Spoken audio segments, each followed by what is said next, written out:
garis miring NKK garis miring 03 garis miring 2022. 4. Surat tim khusus NKK nomor 031 garis miring PP garis miring NKK garis miring 03 garis miring 2022 memutuskan menetapkan pertama meneruskan hasil keputusan rapat sidang khusus NKK yang memutuskan pemberhentian permanen sejawat Dr. Terawan Agus Putranto sebagai anggota ini. Kedua, ketetapan ini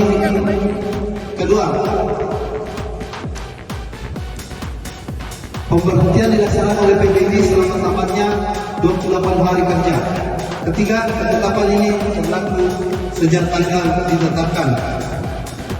Presidium Sidang Utama Ikatan Dokter Indonesia 31 Dr. Abdul Aziz Spesialis Urologi, Dr. Purnama Satria Budi SPOG, Dr. Ade Sumawan MKes.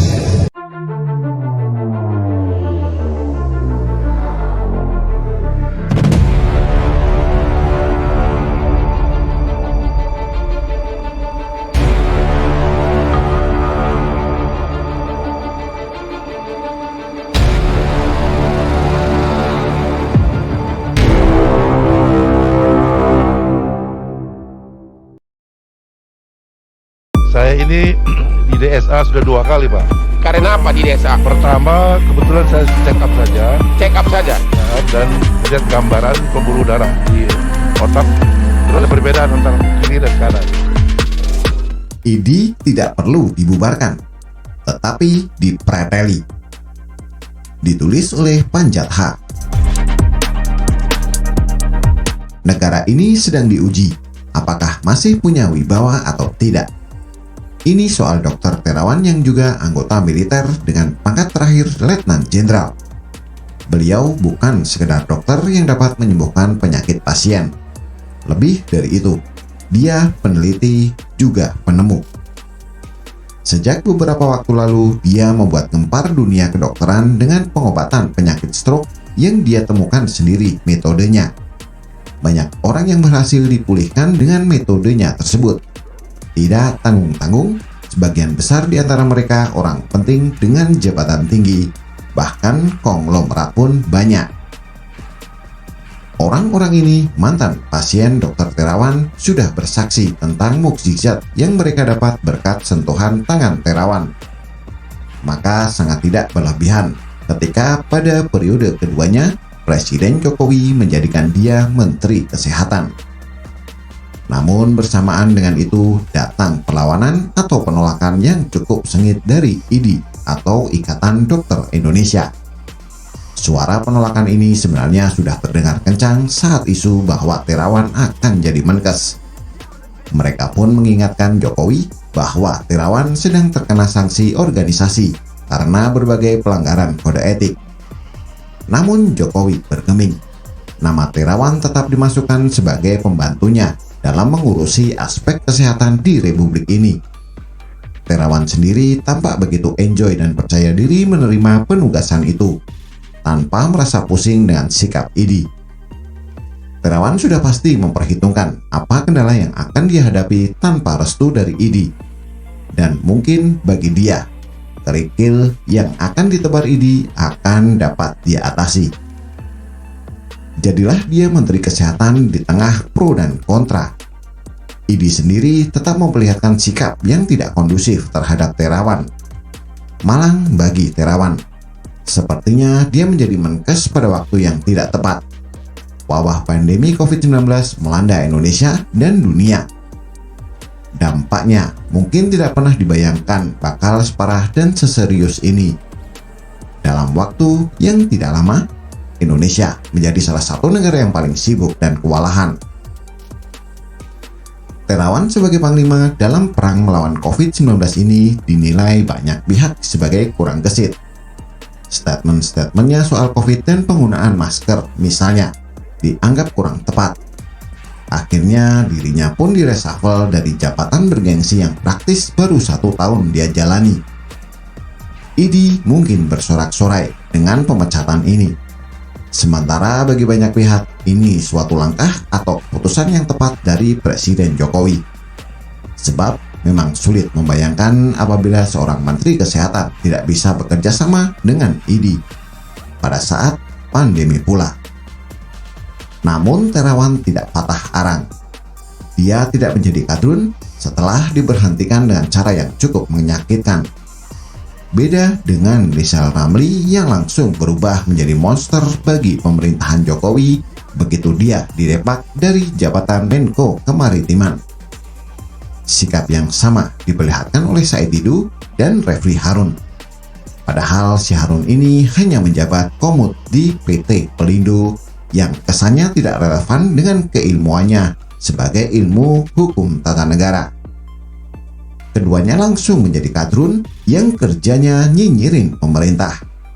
Di mata keduanya, juga Rizal Ramli, tak ada satupun pekerjaan atau kebijakan Jokowi yang benar.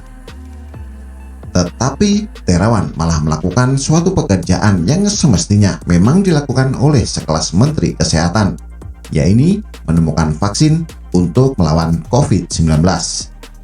Dan vaksin itu disebut vaksin Nusantara. Dan penemuan vaksin itu pun bersesuaian waktunya dengan diperkenalkannya vaksin-vaksin oleh negara-negara maju semacam Amerika Serikat, Cina, Jerman, Rusia, dan negara lain. Itu artinya Indonesia telah mampu menyejajarkan posisi dengan negara-negara maju yang jumlahnya hanya beberapa, dan ini jelas sangat membanggakan. Namun sayang, vaksin temuan Terawan ini mendapat hambatan yang sangat terjal. BPOM tidak memberikan rekomendasi supaya vaksin Nusantara ini digunakan massal di tanah air.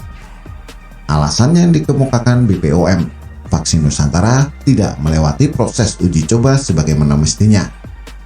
Padahal dari berita yang tersiar, vaksin Nusantara ini sudah lolos uji klinis. Tragis, sebab kehadiran vaksin Nusantara ini disambut antusias dan penuh kebanggaan oleh seluruh bangsa Indonesia.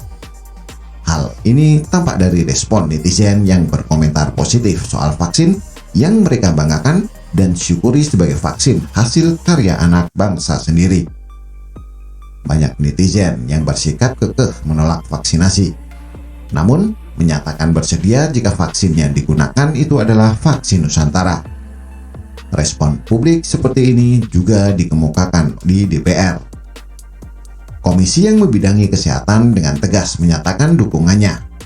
Wakil rakyat sampai memanggil dan mencecar kepala BPOM soal penolakannya menerbitkan rekomendasi bagi vaksin Nusantara. Namun semua nihil. Suara dan keinginan seluruh bangsa dan banyak pejabat dikalahkan oleh sebuah badan atau lembaga yang dinamai BPOM. Seiring kencarnya vaksinasi, bahkan kini sudah hampir mencapai target, vaksin Nusantara pun tenggelam. Namun nama Dr. Terawan kembali menjadi pembicaraan gara-gara keputusan ID yang memecat Terawan sebagai anggota. Publik kembali bereaksi, menyatakan pembelaan atas Dr. Terawan. ID sendiri dikecam dari segala penjuru, menyarankan memang wujud organisasi profesi ini. Ketika seorang dokter yang ditenggarai sebagai simpatisan teror tewas ditembak Densus 88, malah mendapatkan pembelaan organisasi ini.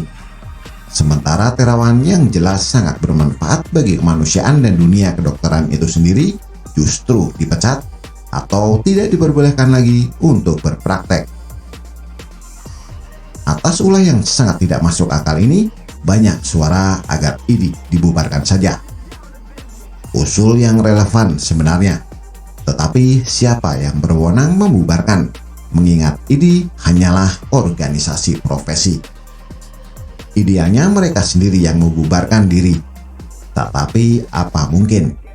Apalagi kini ditenggarai kelompok ini sudah dikendalikan oleh kadrun.